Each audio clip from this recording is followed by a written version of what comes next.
는 하나님 말씀 함께 봅니다. 고린도 후서 11장 2절에서 3절까지 말씀입니다. 고린도 후서 11장 2절에서 3절까지 말씀, 우리 다 같이 한 목소리로 함께 합독합니다. 시작. 내가 하나님의 열심으로 너희를 위하여 열심을 내노니 내가 너희를 정결한 처녀로 한 남편인 그리스도께 드리려고 중매하니로다. 그러나 나는 뱀이 그 관계로 하와를 미혹한 것 같이 너희 마음이 그리스도를 향하는 진실함과 깨끗함에서 떠나 부패할까 두려워하노라. 아멘. 우리 다 같이 말씀 들고 함께 선포합니다. 시작. 주의 말씀은 내 발의 등이요 내 길의 빛이 되십니다. 주여 말씀하옵소서. 주의 종이 듣겠나이다. 아멘. 아멘.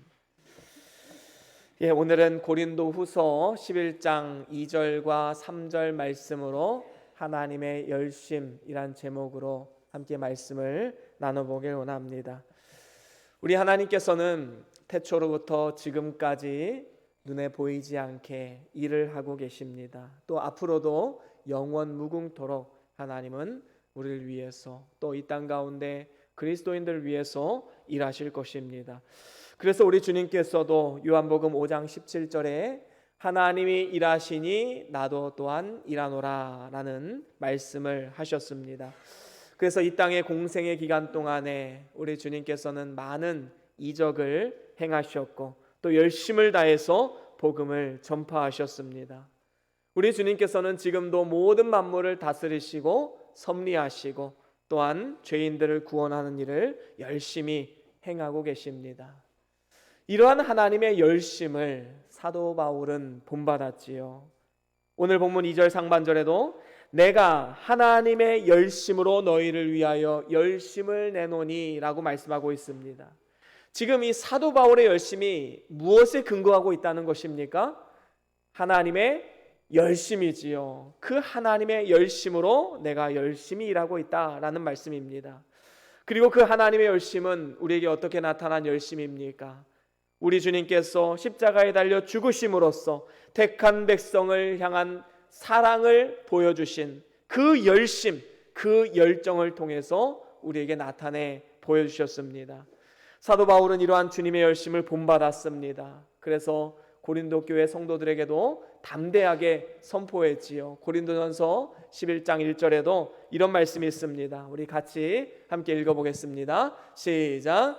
내가 그리스도를 본받는 자 된 것 같이 너희는 나를 본받는 자가 되라. 아멘. 그렇습니다. 내가 그리스도를 본받는 자 된 것 같이 너희는 나를 본받으라 라고 자신 있게 선포했습니다.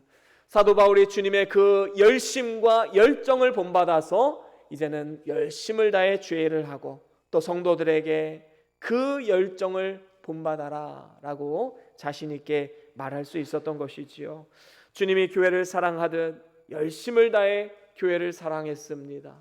또 주님이 연약한 자들을 섬겼듯이 열심을 다해 성도들을 섬겼습니다. 물론 우리가 항상 그리고 언제나 열정적으로 무언가를 한다는 것 쉽지 않은 일이지요. 때로는 힘들어서 번아웃이 찾아오기도 합니다. 때로는 처음 사랑을 잃어버려서 열정이 점점 수그러들 때도 분명히 있습니다. 하지만 그럴 때마다 우리가 기억해야 될 것은 무엇입니까? 바로 하나님의 열심. 지금도 나를 위해서 이 땅 가운데 죽어가는 많은 영혼들을 위해서 일하고 계시는 그 하나님의 열심을 우리는 기억해야 됩니다. 우리를 끝까지 포기하지 않으시고 끝까지 인내하시고 우리의 구원을 이루어 가시는 그 하나님을 바라보며 우리는 다시금 힘차게 믿음의 길을 걸어가야 될 줄로 믿습니다. 그래서 우리는 사도 바울과 같이 심겨진 그곳에서 하나님의 열심을 본받아서 이 땅 가운데 열심과 충성으로 주의 사명을 끝까지 감당해야 될 줄로 믿습니다. 특별히 오늘 본문 말씀해 보니까 사도 바울이 무엇에 열심이었는가, 그 사도 바울의 열심에 대해서 나오는데 이 모든 것은 하나님의 열심에서 근거한 사도 바울의 열심입니다.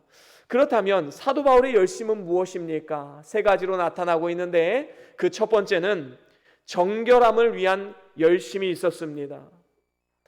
여러분, 하나님께서 우리에게 원하시는 것은 정결한 처녀로서 그리스도의 신부가 되는 것입니다.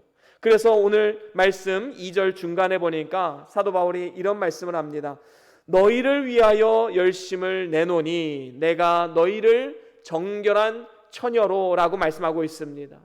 지금 사도 바울은 성도들을 향해서 정결한 처녀로 그리고 정결한 신부로 주님 앞에 드려지기를 원하고 간구하고 있는 것입니다. 여러분, 우리의 몸은 하나님의 성령이 거하시는 성전입니다. 하나님의 성전된 우리가 어떻게 살아가야 될까요? 요한일서 3장 3절에 보면 이렇게 말씀을 합니다. 우리 같이 함께 읽어봅니다. 요한일서 3장 3절입니다. 시작. 주를 향하여 이 소망을 가진 자마다 그의 깨끗하심과 같이 자기를 깨끗하게 하느니라. 아멘. 그렇습니다. 우리는 주님을 향하여 소망을 가진 자로서 주님의 깨끗하심과 같이 우리 자신을 깨끗하고 정결하게 해야 하는 것입니다. 그렇습니다. 예수님은 우리의 신랑이요 또 우리 모두는 예수님의 신부입니다. 그러면 신부된 우리에게 하나님께서 진정으로 원하는 게 무엇이 있을까요? 예쁘게 단장을 해서 인물이 좋아지는 것일까요? 아니면 좋은 공부를 열심히 해서 좋은 대학 가고 좋은 데 취업해서 세상 가운데 성공을 이루어가는 것일까요? 아니면 돈을 많이 버는 것을 하나님 원하실까요? 그런 것은 하나님 앞에 그렇게 중요한 것은 아닙니다. 우리에게는 중요한 문제이지요. 하지만 하나님께는 이러한 것들이 중요한 문제는 아닐 것입니다. 하나님이 진정으로 원하시는 것, 그것은 바로 우리가 정결한 신부로서 하나님 앞에 나아가는 것입니다.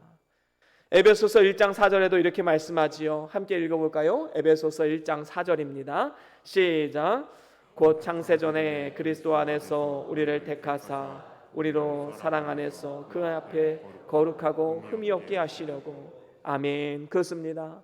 창세전에 하나님이 우리를 선택하셨는데 그 이유가 무엇입니까? 우리로 사랑 안에서 거룩하고 흠이 없게 하시기 위함이다 라고 말씀하고 있는 것입니다. 그렇습니다.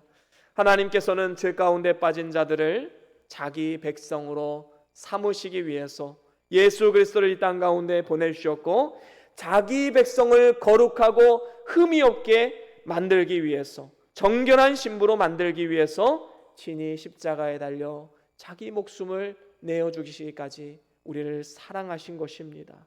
이것이 바로 하나님의 열심이지요. 죄 많고 허물 많은 우리들을 위해서 끝없는 사랑을 베풀어 주시고 결국에는 그의 자녀로 만들고야만은 그 놀라우신 사랑, 그것이 바로 하나님의 열심입니다. 이러한 하나님의 열심이 있었기 때문에 지금 우리가 예수를 믿고 하나님의 자녀로 거듭나게 된 것 아니겠습니까? 우리는 다른 사람들과 비교해서 별로 나을 것이 없습니다. 우리가 선행에 뛰어납니까? 외모가 뛰어납니까? 아니면 모든 일에 탁월한 능력을 나타내고 있습니까? 세상 사람들에 비해서 별로 나아 보이는 것이 없는 우리들을 하나님께서는 선택하여 주시고 영생을 주기로 작정하시고 그 작정 안에서 믿음을 주셨기 때문에 그 믿음은 우리에게 너무나도 소중한 것이고 하나님의 전적인 은혜임을 고백하지 않을 수가 없는 것입니다.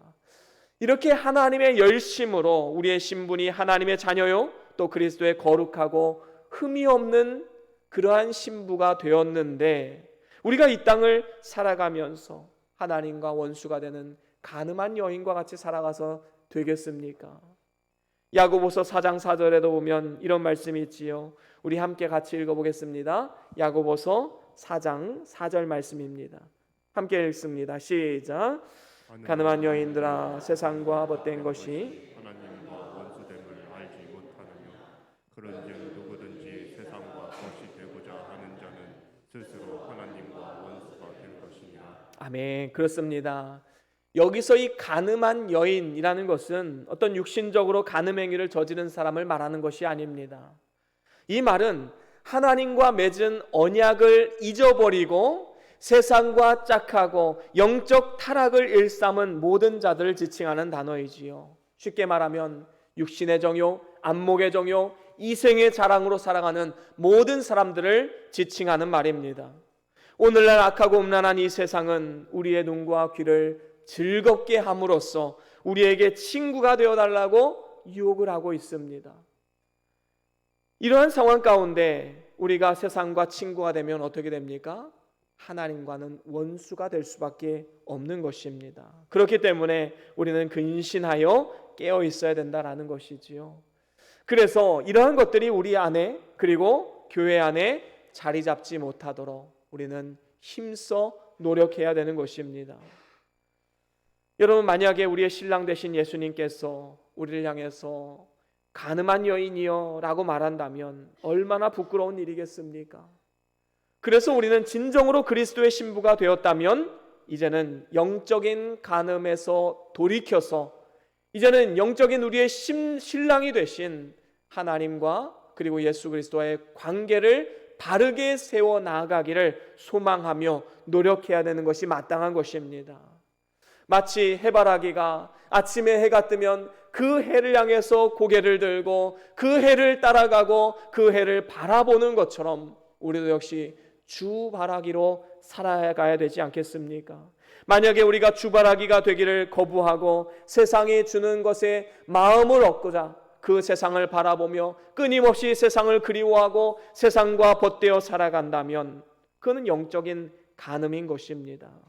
우리가 정결한 주님의 신부로서 신앙의 정조를 지킨다라는 것은 어떤 의미입니까? 그것은 어떤 상황에서도 주님을 선택하고 주님을 바라보는 것입니다.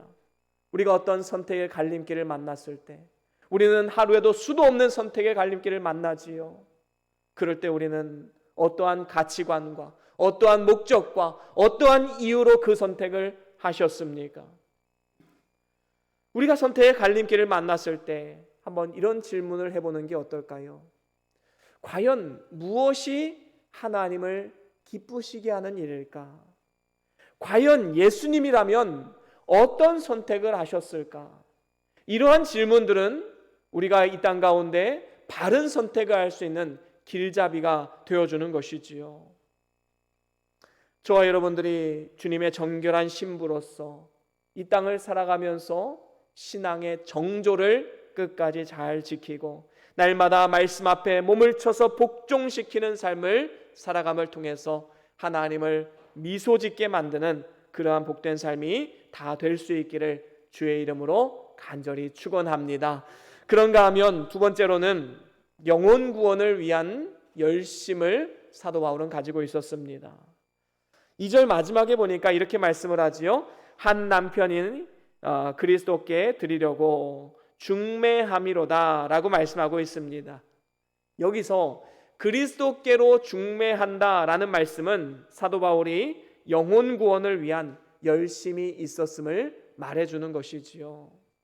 우리가 예수님을 믿을 때 나 혼자 잘 믿는 것에만 만족해서는 안 됩니다.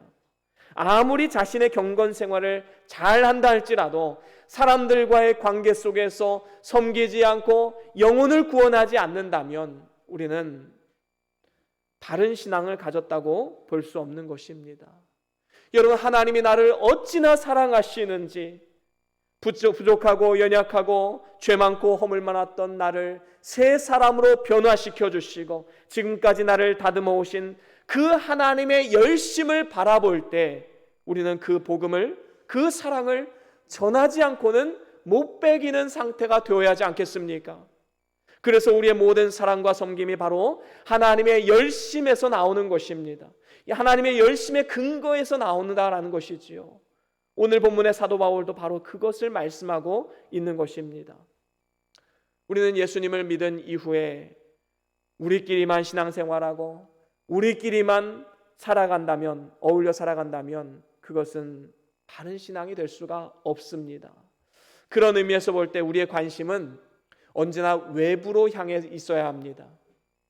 그래서 우리끼리 신앙생활하는 것에 만족하는 것이 아니라 세상 가운데 나아가서 믿지 않는 사람들에게 관심을 가지고 그들을 주님께로 이끌어오는, 다시 말하면 그리스도께로 중매시켜 나아가는 그러한 삶을 살아가야 된다는 것입니다.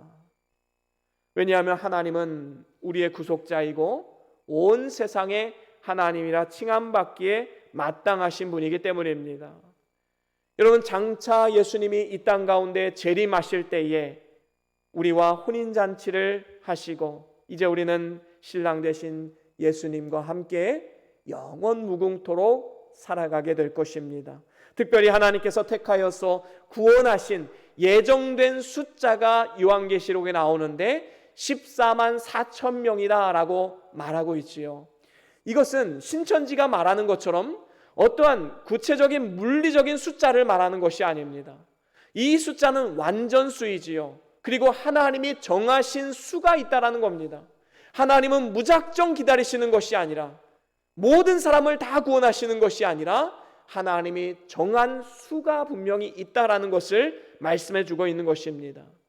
그래서 하나님께서 택한 자들 중에 한 명이라도 하나님 앞에 돌아오지 않는다면 주님의 재림은 이루어지지 않는 것입니다.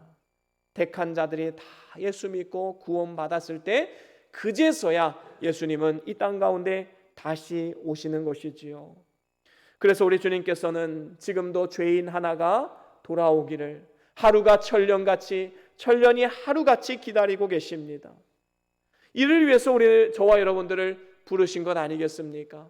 한 사람이라도 더 영혼 구원을 위해서 그리스도께로 중매하기 위해서 우리를 부르신 것입니다. 그렇다면 우리가 어떻게 하면 예수님과 믿지 않는 사람들을 중매시켜서 영혼을 구원할 수 있겠습니까? 그것은 그리스도 한 분만을 자랑함을 통해서 가능한 것입니다. 여러분, 인간 사회에서 중매하는 일 좋은 일이지요. 그런데 중매할 때 한번 생각해 보십시오. 누군가를 소개해 주는데 그 사람의 좋은 일만 얘기하는 것이 아니라 그 사람의 나쁜 점, 이 사람은 뭐가 안 좋고 이런 나쁜 습관을 가지고 있고 이러한 못된 짓을 하고 있고 이러한 것들만 얘기하면 그 중매가 과연 성사될 수 있겠습니까? 도저히 불가능한 것이지요.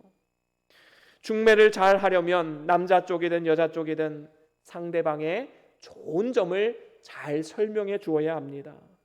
만약에 상대방의 단점을 드러내고 비방하는 말을 하면 그것은 실패할 수밖에 없는 것이지요. 여러분, 오늘 말씀에 사도 바울이 그리스도께로 중매한다라는 표현을 사용했는데 이것은 영혼 구원을 위해서 전도하는 것을 말합니다. 그러면 전도할 때 우리는 어떻게 해야 됩니까? 우리는 그리스도를 자랑해야 합니다. 갈라디아서 6장 14절에도 이런 말씀이 있지요. 우리 같이 함께 읽어봅니다. 갈라디아서 6장 14절 시작. 그러나 내게는 우리 주 예수 그리스도의 십자가 외에 결코 자랑할 것이 없으니 그리스도로 말미암아 세상에 십자가에 못 박히고 내가 또한 세상을 대하여 그러하니라. 아멘. 그렇습니다. 예수님이 우리를 위해서 십자가에 못 박혀 죽어주신 그 사랑, 우리는 그 사랑을 간증하고 자랑해야 되지요. 또 지금도 예수님께서는 십자가에 달려 죽으셨을 뿐만 아니라 부활하셨고 승천하셔서 나를 위해 친히 간구하고 계신다. 여러분, 이게 복음 아닙니까? 이 세상에 기댈 것이 없고 소망이 없는 사람들에게 예수님이 진정한 소망이 되십니다. 바로 이것이 진정한 복음인 것입니다. 그래서 우리는 예수님만 자랑하면 되는 것입니다. 오늘날 많은 사람들이 전도를 할 때 잘못하는 경우가 참 많이 있지요. 마치 호구조사하듯이 상대방의 사사로운 것들에 관심을 가지고 질문하기도 하고 때로는 자기 자랑을 늘어놓기도 합니다. 하지만 이것은 복음 전도에 오히려 방해가 될 뿐입니다. 우리는 불필요한 말이나 어리석은 질문을 하지 말고 오직 예수만 증거하면 됩니다. 예수만 자랑하면 됩니다. 예수만 나타내면 되는 것입니다. 예수님이 하셨던 그대로 우리는 하면 되는 것이지요. 여러분, 요즘에는 사기꾼들도 사람을 끄는 힘이 있습니다. 비록 사기라 할지라도 사람들이 모여들고 속아 넘어갑니다. 오늘날 이단들 한번 보십시오. 신천지, 여호와의 증인, 하나님의 교회 안상훈 증인회, JMS 이런 악한 이단들도 그들의 잘못된 교리를 진짜인 것처럼 좋게 포장을 해서 사람들을 미혹하지요. 얼마나 담대하게 증거합니까? 얼마나 자신 있게 나아가서 자랑합니까? 그런데 과연 우리들은 어떻습니까?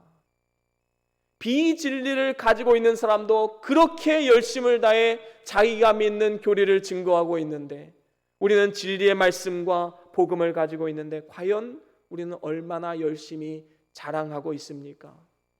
과연 이단들이 하는 것만큼 확신 가운데 복음을 전하는 삶을 살아가고 있습니까? 만약에 그렇지 못하고 있다면 우리는 회개해야 마땅한 것입니다. 우리는 일평생 확신 속에서 오직 예수 그리스도만을 자랑하고 또 진리의 말씀만을 선포할 뿐만 아니라 삶을 통해 살아계신 예수 그리스도를 보여줄 수 있는 그러한 삶이 되어야 마땅한 것입니다. 여러분, 이를 위해서 우리에게 필요한 덕목이 무엇일까요? 그것은 바로 종의 리더십, 섬김의 리더십입니다. 고린도전서 9장 19절에 보면 이런 말씀이 있습니다. 우리 함께 같이 읽어보겠습니다. 고린도전서 9장 19절입니다. 시작. 내가 모든 사람에게서 자유로우나 스스로 모든 사람에게 종이 된 것은 더 많은 사람을 얻고자 함이라. 아멘. 그렇습니다. 사도 바울은 그 누구보다도 자유로웠던 사람이었습니다. 그런데 그가 스스로 종이 되었던 이유가 무엇입니까? 그 영혼을 얻기 위해서이지요. 그리스도께로 중매하기 위해서였습니다. 그래서 유대인에게는 유대인과 같이, 헬라인에게는 헬라인과 같이 되었습니다. 모든 사람을 향해서 스스로 종된 삶을 살아갔습니다. 그 이유는 딱 한 가지, 복음 전파를 위해서였다는 것입니다. 우리도 역시 그리스도의 종이요 또 복음의 종으로서 모든 사람을 섬기는 종이 되어야 될 줄로 믿습니다. 가장 위대하신 하나님께서 모든 사람을 섬기기 위해서 이 땅에 육신의 몸을 입고 오셨던 것처럼 우리도 역시 섬김의 종으로 이 세상 가운데 살아가야 마땅한 것입니다. 헬라어로 파이스라는 단어가 있습니다. 이 파이스라는 단어는 기본 1차적인 의미는 아이라는 뜻을 가지고 있습니다. 어린 아이를 말하는 것이지요. 그런데 신약 성경을 보면 이 파이스라는 단어가 아이라는 의미로만 사용된 것은 아닙니다. 문맥에 따라서 이제는 혈통과 관련된 본문에서는 아들이라는 뜻으로 사용이 되었고, 또 사회적 신분과 관련해서는 종이란 뜻으로 사용이 되었습니다. 이것은 그 당시의 문화에서 비롯된 것이지요. 성경시대에 한 집안의 아들은 그 아들로서의 권위와 권한 그리고 권세를 누릴 수 있었지만 또 그 집안의 종으로서 가져야 할 의무 또한 짊어지고 살았던 것입니다.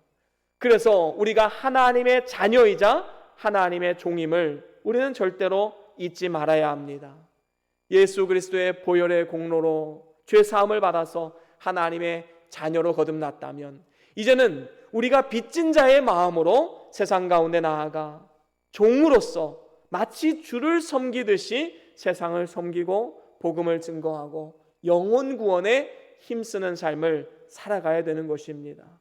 저와 여러분들이 일평생 빚진 자의 마음으로 심겨진 그곳에서 섬김을 감당함으로써 종의 리더십을 발휘해서 삶으로 복음을 증거하고 영혼 구원에 열심과 열정을 낼 수 있는, 그래서 하나님 영광을 나타낼 수 있는 우리 모두의 삶이 다 될 수 있기를 간절히 축원합니다. 그런가 하면 마지막으로 세 번째로는 진실함을 위한 열심이 있었습니다. 오늘 본문 3절에 보니까 이런 말씀이 있지요. 뱀이 그 관계로 하와를 미혹한 것 같이 너희 마음이 그리스도를 향하는 진실함과 깨끗함에서 떠나 부패할까 두려워하노라 말씀하고 있습니다. 여러분, 지금 사도 바울의 두려움이 뭐지요? 너희들이 진실함과 깨끗함에서 떠나가지 않을까? 사도 바울은 노심초사하며 걱정 근심하며 그들을 위해서 기도해주고 있는 것입니다. 여러분, 사단은 그리스도의 신부가 된 우리를 시기해서 우리의 마음을 부패하게 만들어서 믿는 일을 잘 하지 못하도록 만드는 것이지요. 여러분, 에덴 동산에 살았던 하와의 본래 마음은 깨끗했습니다. 하지만 사단이 그 마음에 들어와서 부패하게 만드니까 이제는 하나님의 말씀을 변질시켰고 결국에는 하나님의 계명을 범하게 만들었던 것이지요. 사단은 그때나 지금이나 동일하게 역사하면서 우리의 마음이 진실함에서 떠나게 해서 부패하게 만들고 있는 것입니다. 여러분, 우리 인생의 모든 불행을 그 근원을 쭉 따라 올라가다 보면 뭐가 나올까요? 죄가 나옵니다. 우리의 모든 수고, 슬픔, 죄와 사망, 그 모든 것이 그 뿌리를 따라가다 보면 아담의 범죄로부터 시작된 것 아니겠습니까? 오늘날 가정에서의 불화, 교회 안에서 일어난 다툼, 마귀로 말미암아 들어온 모든 죄가 그리스도를 향한 진실함과 깨끗함에서 떠나게 만들어서 우리의 마음이 부패해짐으로써 나타나는 현상들인 것입니다. 그렇기 때문에 우리는 사단과 죄로 말미암아 우리의 마음이 부패해지지 않도록 늘 진실함을 붙잡고 살아가야 되는 것입니다. 여러분, 믿음과 진실은 서로 뗄래야 뗄 수가 없는 관계임을 우리는 알아야 합니다. 성도가 믿음을 쓸 때에 그 믿음으로 말미암아 거짓을 멀리하게 되고 세상 풍조를 따라가지 않게 될 수가 있는 것입니다. 그래서 우리가 진정으로 믿음으로 살아갈 때 우리의 진실함이 나타나게 되는 것이지요. 이렇게 믿음 안에 있는 성도들이 한번 진리를 따르기로 결정했다면 이제는 그 마음이 변질되지 않아야 합니다. 때론 내 생각과 내 경험과 내 모든 이성을 다해서 생각해 봤을 때 이건 아닌 것 같아 라고 잘 이해가 되지 않는 부분이 있다 할지라도 우리는 진리를 버리지 말고 끝까지 따라가야 합니다. 그러면 마침내 샛별이 그 마음 가운데 떠올라서 우리를 깨닫게 하시고 바른 진리의 세계를 새롭게 발견할 수 있도록 도와주시는 것입니다. 이렇게 진실함에서 떠나지 않고 마음이 부패하지 않는 사람은 그 진리의 세계, 영적인 지경이 계속해서 넓혀지게 되는 것이지요. 이를 통해서 하나님과의 깊은 교감을 누리고 하나님과 동행하는 기쁨으로 살아갈 수 있게 되는 것입니다. 이제 말씀을 마무리합니다. 사도 바울은 하나님의 열심을 본받았습니다. 그 하나님의 열심으로 심겨진 그 땅 가운데 열심과 충성으로 주의 사명을 감당했던 그 사도 바울의 그 열심을 우리는 본받아야 합니다. 그 사도 바울의 열심은 무엇이었습니까? 세 가지로 말씀드렸지요. 정결함을 위한 열심이 있었고 또 영혼 구원에 대한 열심이 있었습니다. 그리고 마지막으로 진실함을 위한 열심이 있었습니다. 우리는 자기 의를 드러내기 위해서 열심히 사는 게 아니지요. 우리의 주인 되신 하나님의 영광을 위해서 또 주님이 맡겨주신 그 귀한 사명을 위해서 열심으로 일을 감당하는 것뿐입니다. 저와 여러분들 모두가 오늘 본문에 이 사도 바울이 하나님의 열심을 따라서 믿는 일에 최선을 다했던 것처럼 우리들도 하나님의 선하시고 아름다운 뜻과 계획 가운데 선한 도구로 쓰임 받으시고 하나님이 주시는 하늘의 기쁨과 평안을 맛보며 살아가는 우리 모두의 삶이 다 될 수 있기를 주의 이름으로 간절히 축원합니다. 우리 다 같이 오늘 받은 말씀 기억하시면서 우리 잠깐 기도하길 원합니다. 어떠한 말씀을 들으셨습니까? 어떠한 은혜가 있으셨습니까? 어떠한 깨달음이 있으셨습니까? 그것이 바로 하나님의 음성입니다. 그 말씀 부여잡고 우리 함께 기도하길 원합니다. 잠깐 기도하겠습니다.